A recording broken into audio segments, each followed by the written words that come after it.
Hello guys, how are you? I hope you all are doing good. Welcome back to my YouTube channel, which is a Study with Kiara. I am Kiara and today we are going to study about rural administration. So let's get started.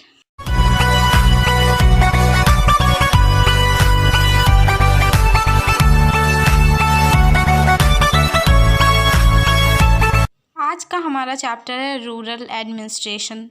तो basically rural administration होता क्या है? Rural administration का मतलब होता है rural means village, village को जो गवर्न करते हैं उसी को बोलते हैं रूरल एडमिनिस्ट्रेशन। फर्स्ट टॉपिक है हमारा area of the police station, जिसमें कि हम लोग जानेंगे कि पुलिस स्टेशन का एरिया क्या होता है और कहाँ तक होता है। Every police station has a fixed area, her police station का एक फिक्स्ड एरिया होता है जो उनके कंट्रोल में आता है।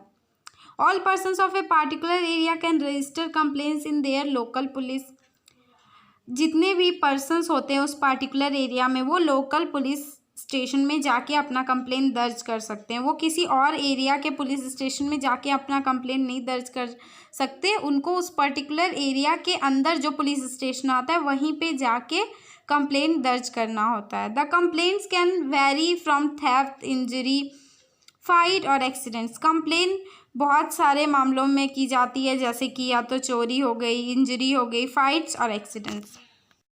नेक्स्ट टॉपिक है the work at the police station. अब देखते हैं कि पुलिस स्टेशन में क्या काम होता है। The report lodged is known as first information report. जो हम लोग रिपोर्ट जाके पुलिस स्टेशन में लिखवाते हैं उसे कहते हैं first information report. It means FIR।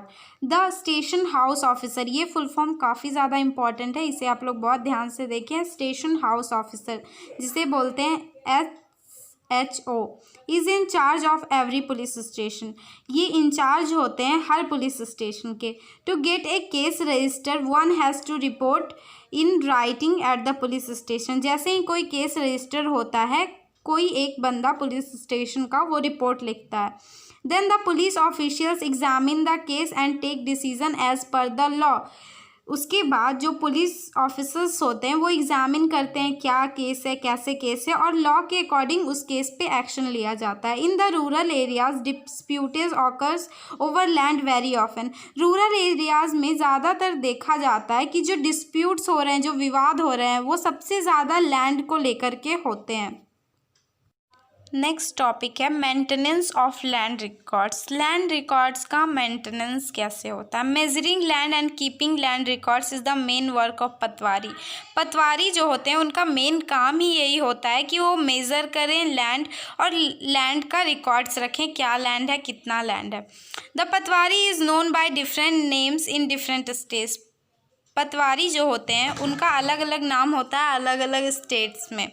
In some villages, such officers are called लेखपाल, in others कानूंगो और कर्मचारी और विलेज ऑफिसर एक्सेट्रा। इनका नाम अलग अलग विलेजेस में अलग अलग होता है, जैसे लेखपाल, कर्मचारी और village officers.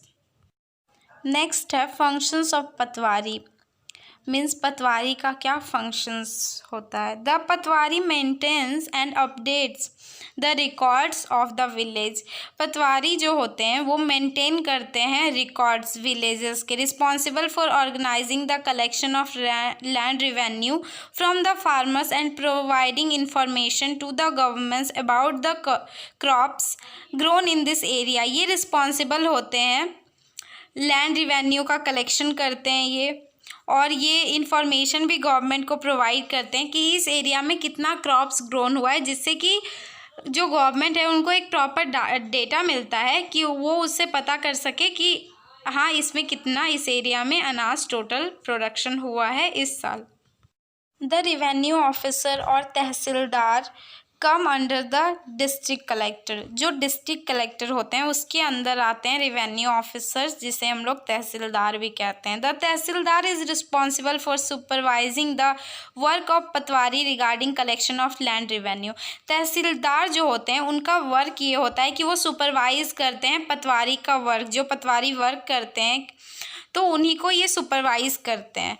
They also perform administrative task likes providing farmers with copies of their land records and hearing the dispute. ये और भी बहुत सारा काम करते हैं, जैसे कि फार्मर्स को प्रोवाइड करेंगे उनकी लैंड की कॉपीज़ और लैंड रिकॉर्ड्स, और बाकी जो भी लैंड पे डिस्प्यूट चल रहा है, जैसे दो लोगों का झगड़ा हो रहा है कि नहीं ये मेरा लैंड है, ये मेरा लैंड, तो ये सारा जो डिस्प्यूट्स है इसको भी सॉल्व करते हैं तहसीलदार। नेक्स्ट टॉपिक है ए न्यू लॉ, एक नया कानून, हिंदू सक्सेशन अमेंडमेंट एक्ट 2005। अब देखते हैं ये न्यू लॉ आखिर था क्या।